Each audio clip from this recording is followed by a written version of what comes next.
पहाड़ से गिरता हुआ पानी का झरना मिला देता है। परमात्मा यूं लिखा पड़ा है तुम्हारे चारों तरफ, और ये घटना अनायास घटती। जब तुम मंदिर जाते हो तब उसमें प्रयास है, एक आयोजना है। हिंदू के मंदिर जाता है, बस वहीं चूक हो गई। परमात्मा हिंदू का नहीं होता, और न मुसलमान का, और न ईसाई का, और न जैन का। मुसलमान मस्जिद जाता है, वहां भी उसने व्यवस्था कर रखी है अपने अहंकार की। ईसाई बाइबल पढ़ेगा, गीता में उसे कुछ दिखाई नहीं पड़ता। जैन महावीर के सामने झुकेगा, बुद्ध के सामने अकड़ा खड़ा रह जाता है।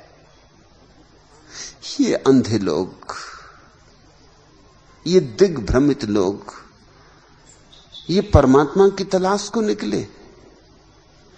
इनकी तो यात्रा ही गलत शुरू होती है। ये तो पहला कदम ही चूक गए, अब मंजिल क्या खाक मिलेगी। मेरी सारी चेष्टा आनंद मोहम्मद तुम्हें बेइरादा करने की, तुम्हें उस घड़ी का स्वाद चखा देने की जब तुम्हारे भीतर कोई इरादों का तूफान नहीं होता, कोई मांग नहीं, कोई वासना नहीं, कोई आकांक्षा नहीं, कोई अभीप्सा नहीं। एक सन्नाटा, एक शून्य, एक चुप्पी, एक ऐसी गहन चुप्पी कि तूफान भी आए, आंधी भी आए, तो भी तुम्हारी चुप्पी हिलती नहीं, डुलती नहीं। एक ऐसी स्थिरता, और ऐसी स्थिरता प्रकृति के सानिध्य में अपने आप घटती और अनायास ही घटती। जब भी परमात्मा किसी को उपलब्ध हुआ है तो बेइरादा उपलब्ध हुआ है। इरादे से जो चले थे वो तो चूकते ही रहे, बेइरादे जो चले थे पहुंच गए। बेइरादा नजर तुमसे टकरा गई, जिंदगी में अचानक बाहर आ गई। यूं ही बाहर आती रही है, यूं ही बाहर आएगी सदा। यही बाहर के आने का ढंग है।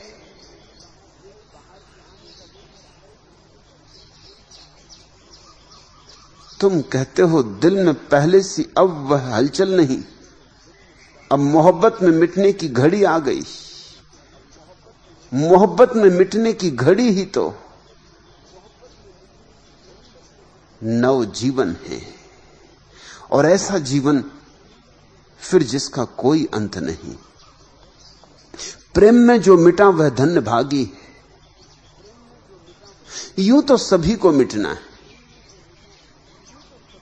लेकिन यूं जो मिटते हैं व्यर्थ ही मिटते, व्यर्थ ही जीते, व्यर्थ ही मिटते। कब्रों में ही जीते, कब्रों में ही गिर के समाप्त होते। प्रेम में जो मरा वो मृत्यु के पार हो गया, उसने विजय पाली मृत्यु पर। उसके लिए अमृत के द्वार खुल गए, और निश्चित ही उसके पहले सब हलचल ठहर जाएगी। प्रेम की मृत्यु के पूर्व एक गहन मौन छा जाएगा, जैसे कुछ भी ना बचा, कोई भी ना बचा भीतर। सब खाली हो गया, रिक्त। उसी रिक्तता में एक तरफ मृत्यु मालूम होगी क्योंकि अहंकार गया, और दूसरी तरफ एक नए जीवन का प्रारंभ, क्योंकि परमात्मा आया। तुम मिटो तो परमात्मा अभी मिले, यही मिले, इसी क्षण, तत्क्षण। तुम जब तक हो तब तक परमात्मा नहीं मिल सकता है। आनंद मोहम्मद, शुभ घड़ी आ रही है। इसे आने देना, रोकना मत। मौत से डर के ठिठक मत जाना, झिझक मत जाना। मौत से डर के आगे कदम बढ़ाने से रुक न जाना। मौत से डर के पीछे मत लौट पड़ना। प्रेम मृत्यु है और प्रार्थना परम मृत्यु है, मगर मृत्यु के बाद ही तो जाना जाता है वह जिसका न कोई जन्म है न कोई मृत्यु है।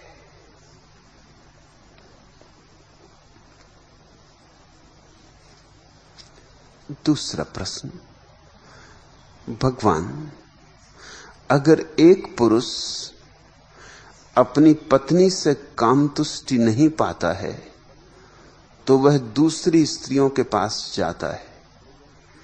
ऐसा करने से वह एक अपराध भाव अनुभव करता है, क्योंकि उसे पत्नी से और सब सुविधाएं मिलती हैं और वह उन सब बातों के लिए उसे चाहता है। जब वह अपराध भाव अनुभव करता है तो उसका मन तनाव से घिर आता है। उसे क्या करना चाहिए कि उसका मन तनावग्रस्त न हो, अथवा उसे अपनी काम तृप्ति के लिए और कहीं जाना बंद कर देना चाहिए? श्री मोदी, यह प्रश्न थोड़ा जटिल है। जटिल इसलिए कि दोष इसमें व्यक्ति का ना के बराबर है और सारा दोष व्यक्ति के ऊपर ही थोपा जाता है। दोष है व्यवस्था का। सारी व्यवस्था अप्राकृतिक है और अप्राकृतिक व्यवस्था हो तो स्वभावतः यह सब विकृतियां पैदा होती।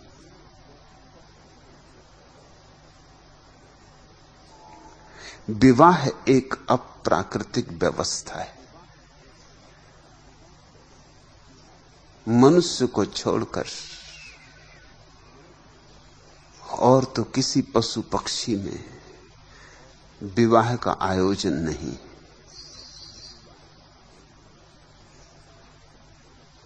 मनुष्य में भी विवाह सदा से नहीं रहा है, बहुत बाद की ईजाद है। और उस ईजाद के कुछ लाभ थे जिनके कारण ईजाद की गई प्रथमतः, लेकिन हानियां भी थी। लाभ तो कब के खो गए, अब हानियां ही हानियां रह गई। लेकिन व्यवस्थाएं एक बार आदमी को जकड़ लेती तो छोड़ती नहीं। और इतना साहस थोड़े ही व्यक्तियों में होता है कि वो समाज की मान्य धारणाओं के विपरीत जा सके।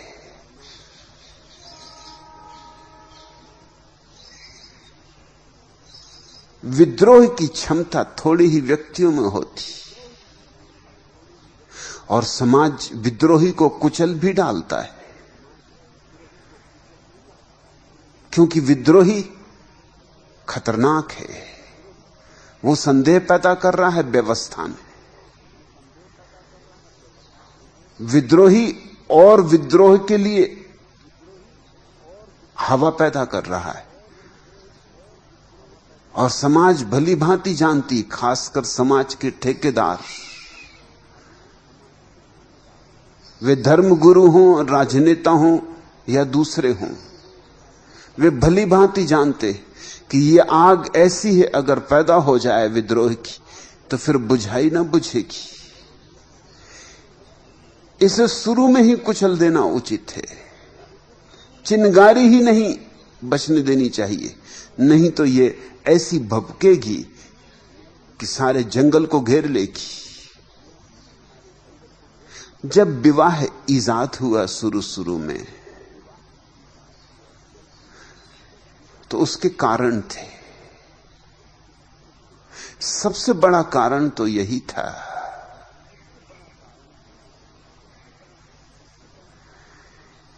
कि जो शक्तिशाली पुरुष थे, जो ताकतवर लोग थे, जिनके हाथ में लाठी थी, वो स्त्रियों पर कब्जा कर लेते, और चीजों पर कब्जा करते थे, वैसे स्त्रियों पर कब्जा कर लेते, जमीन पर कब्जा करते। जिसके पास जितनी ताकत होती उतनी बड़ी जमीन पर कब्जा करता, उतना बड़ा भूपति होता, उतना बड़ा सम्राट होता। उन्हीं लुटेरों की कहानियां हम इतिहास में पढ़ते रहते। किसी को हम कहते हैं महान सिकंदर। ये सब लुटेरे हैं, छोटे लुटेरे नहीं, बड़े लुटेरे। इतने बड़े लुटेरे हैं कि इनको लुटेरे कहने में हमें संकोच होता है। छोटे लुटेरे तो जेल खानों में मरते, बड़े लुटेरे इतिहास में जगह पाते, स्वर्णाक्षरों में उनके नाम लिखे जाते। ये लुटेरे जमीन पर कब्जा करते, ये लुटेरे धन पर कब्जा करते, ये लुटेरे स्त्रियों पर भी कब्जा कर लेते थे, और एक दो स्त्रियों पर नहीं। जिसकी जितनी सामर्थ्य होती उतनी स्त्रियों पर कब्जा कर लेते। अभी इस सदी के प्रारंभ तक निजाम हैदराबाद की 500 पत्नियां थी। अभी 50 साल पहले तक, ये कोई 5000 साल पहले की बात नहीं।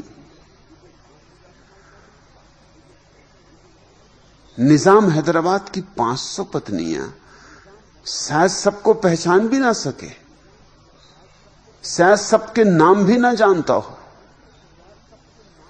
शायद पत्नी का एकाध बार साल में नंबर लगे या 2 साल में नंबर लगे। कृष्ण के जीवन की कहानी है कि उनकी 16,000 रानियां थी। कुछ हैरानी की बात नहीं। अगर 500 पत्नियां 20वीं सदी में निजाम हैदराबाद की हो सकती हैं, तो आज से 5000 साल पहले 16,000 पत्नियां कुछ ज्यादा नहीं, सिर्फ 32 गुनी। असल में पत्नियों के आधार पर तौला जाता था कि कौन आदमी कितना शक्तिशाली है। जैसे हम धन से तौलते हैं कि किसके पास कितना धन है, उतना शक्तिशाली। पद से तौलते हैं कि किसके पास कितनी बड़ी प्रतिष्ठा है, कौन मंत्री है, कौन प्रधानमंत्री है, कौन राष्ट्रपति है। उससे उसकी क्षमता, उसके अहंकार का बल। वैसे एक जमाना था कि पत्नी तौल थी। लोग कब्जा कर लेते थे पत्नियों पर जिनके पास ताकत थी। गरीब आदमी क्या करे, सामान्य जन क्या करे, उसके लिए तो स्त्रियां ही ना बचेंगी। इसलिए विवाह को ईजाद करना पड़ा। विवाह को ईजाद करने का यह अर्थ था कि गरीब को भी स्त्री मिल सके। ये उसकी उपादेयता थी। नहीं तो गरीब को तो स्त्री ही नहीं मिलेगी। आखिर स्त्री पुरुष बराबर पैदा होते हैं प्रकृति में, ये ख्याल रखना। यूं जब पैदा होते हैं शुरू में तो 115 बच्चे पैदा होते हैं लड़के, और 100 लड़कियां पैदा होती हैं। क्योंकि प्रकृति को यह ख्याल है, अनुभव है कि पुरुष कमजोर प्राणी है स्त्री की बजाय, उसकी प्रतिरोधक क्षमता कम है। इसलिए विवाह के उम्र के आते आते 15 लड़के मर जाएंगे। लड़कियां आसानी से नहीं मरती। तो 115 लड़के पैदा होते हैं, 100 लड़कियां पैदा होती। लेकिन 18 साल के करीब पहुंचते पहुंचते 100 ही लड़के बचते हैं, 100 ही लड़कियां बचती। 15 लड़के तब तक खत्म हो गए होते। तो प्रकृति तो एक संतुलन रखती। अगर कुछ लोग हजारों स्त्रियों पर कब्जा कर लें तो बाकी लोगों का क्या होगा? तो समाज को कुछ व्यवस्था करनी पड़ी,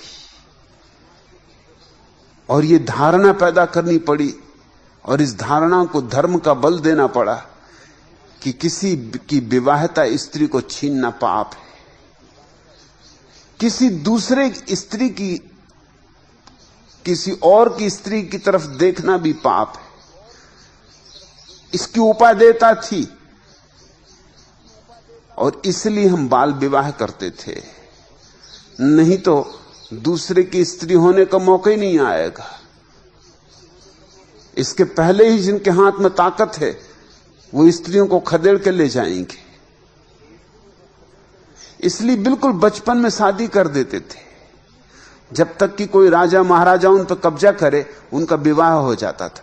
फिर विवाहित स्त्री पर कोई कब्जा न कर सके, इसके लिए समाज को एक नैतिक धारणा पैदा करनी पड़ी, एक संस्कार पैदा करना पड़ा कि प्रत्येक व्यक्ति को अपनी स्त्री के प्रति ही निष्ठा रखनी चाहिए और दूसरे की स्त्री की तरफ देखना भी पाप है। ये इतनी सदियों तक दोहराई गई बात कभी हमारा अंतःकरण बन गया। ऐसे ही अंतःकरण निर्मित होता है। वह बात आज भी हमारे भीतर गहरी बैठी हुई है, लेकिन जो व्यवस्था की गई थी उसका समय तो कभी का लद गया। अब किसी की हैसियत नहीं, न किसी की ताकत है कि हजारों स्त्रियों पर कब्जा कर ले, लेकिन वह लकीर अभी भी खींची है और हम उसके फकीर बने चल रहे हैं। इसका यह तो लाभ हुआ कि गरीब से गरीब आदमी को भी स्त्री मिल सकी, नहीं तो सिर्फ अमीरों को मिलती, शक्तिशालियों को मिलती, और यह अन्याय होता। गरीब की काम वासना का क्या होता? और गरीब बड़ी संख्या में, उनका जीवन बड़ा दूभर हो जाता। उनके लिए भी आयोजन चाहिए। ठीक है, जो सुविधा संपन्न थे वो सुंदरतम स्त्रियों को कर लें इकट्ठा, लेकिन कम से कम गरीबों के लिए कुछ तो छोड़ दें। गरीब को जैसे भोजन चाहिए वैसे स्त्री भी चाहिए। वह उसकी जरूरत है। लेकिन इसका एक दुष्परिणाम भी हुआ। इसका एक दूसरा पहलू है, और वह पहलू यह है कि फिर एक ही स्त्री के साथ एक पुरुष को जीवन जीना है। इंद्रियों का यह स्वभाव है कि एक ही चीज को बार बार उपयोग करने से ऊब जाती। अब जैसे तुम्हें रोज ही रोज एक ही सब्जी खानी पड़े, तो चाहे तुम्हें कितनी ही पसंद हो सब्जी, तुम ऊब जाओगे। मैंने सुना है मुल्ला नसरुद्दीन, लखनऊ के एक नवाब की सेवा में नियुक्त हुआ था, और नवाब उससे बड़ा खुश था। नसरुद्दीन होशियार आदमी,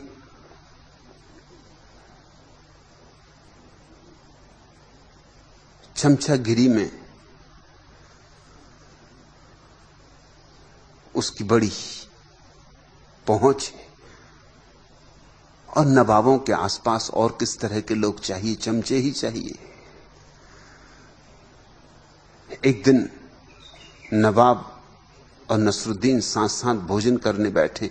नवाब उसे सदा साथ रखता। नई नई भिंडियां आई हैं और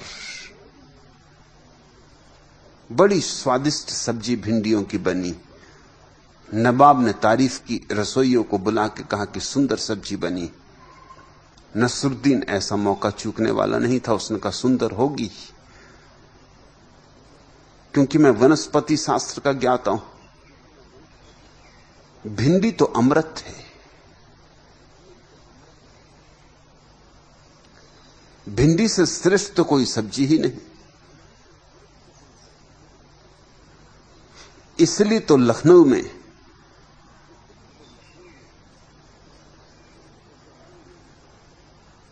भिंडी का इतना समादर है, क्योंकि यहां पारखी लोग रहते। नसरुद्दीन तो बढ़ता गया, कहते ही गया। जब चमचे कुछ कहते हैं तो फिर रुकते नहीं। और जब सम्राट नवाब प्रसन्न हो रहा था, उसने कहा कि यूं समझो कि ये भिंडियां नहीं है, लैला की अंगुलियां हैं। अरे इनका स्वाद, इनका रस, रसोइये ने भी सुना। उसे ये पता नहीं था कि भिंडियां इतनी गजब की चीज है। उसने दूसरे दिन भी भिंडियां बनाई, सुबह भी बनाई, शाम भी बनाई, तीसरे दिन भी बनाई। और नसरुद्दीन रोज तारीफ के पुल बांधता रहा। छठवें दिन जब भिंडियां बनी, नवाब तो ऊब गया था। भिंडियां खाते खाते सुबह भी खाए, शाम भी खाए। छठवें दिन जब भिंडियां बनी तो उसने थाली उठा के फेंक दी। उसने कहा, बुलाओ उस मूर्ख रसोइयों को, क्या मुझे मार डालेगा? नवाब का रुख बदला तो चमचे का रुख बदल गया। चमचे तो बड़े पारखी होते, वो तो हवा का रुख देख के चलते। नवाब तो गर्म हुआ ही रसोइये पर। नसरुद्दीन ने तो उठकर उसको 2 हाथ जमा दिए और कहा, हरामजादे, सम्राट को मारना? अरे ये जहर है, भिंडियां नहीं है। भिंडियों की तो इतनी निंदा है कि इनको खाते ही कौन है? इनको तो गरीब गुरबे जिनको कुछ खाने को नहीं मिलता, वो भिंडियां खाते। इनका नाम ही भिंडियां।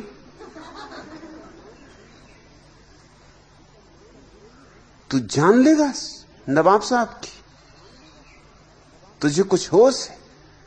नवाब तो बहुत चौंका। उसने कहा, नसरुद्दीन, 6 दिन पहले तो तुम कहते थे भिंडियां अमृत, और अब तुम कहते हो भिंडियां जहर। नसरुद्दीन ने कहा, हुजूर, मेरे मालिक, मैं आपका सेवक हूं, भिंडियों का नहीं।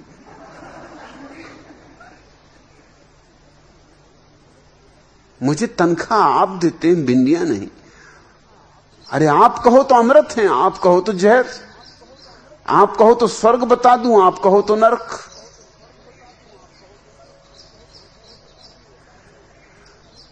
रोज अगर स्वादिष्ट से स्वादिष्ट भोजन भी करने को मिले तो तुम्हारे स्वाद के जो सूक्ष्म तंतु हैं वो मरने लगेंगे। तुम्हारी जिह्वा उनका स्वाद लेना बंद कर देगी। ये प्राकृतिक नियम है, इंद्रियों का ये स्वभाव है। जब तक तुम अतीन्द्रिय नहीं हो गए हो, जब तक तुम्हारे जीवन में इंद्रियों के पार जाने का कोई मार्ग नहीं खुल गया है, जिसका कि सिर्फ एक ही मार्ग है, ध्यान, तब तक ये मुसीबत होने वाली है। तुम्हें अगर रोज एक ही संगीत सुनना पड़े तो भी तुम घबरा जाओगे, ऊब जाओगे, परेशान होने लगोगे, विक्षिप्त होने लगोगे। मैंने सुना है कि मुल्ला नसरुद्दीन ने सितार खरीदा और एक ही तार को बस टुन टुन टुन टुन करता रहे। 1 दिन 2 दिन पत्नी ने कहा, ये तुम क्या कर रहे हो?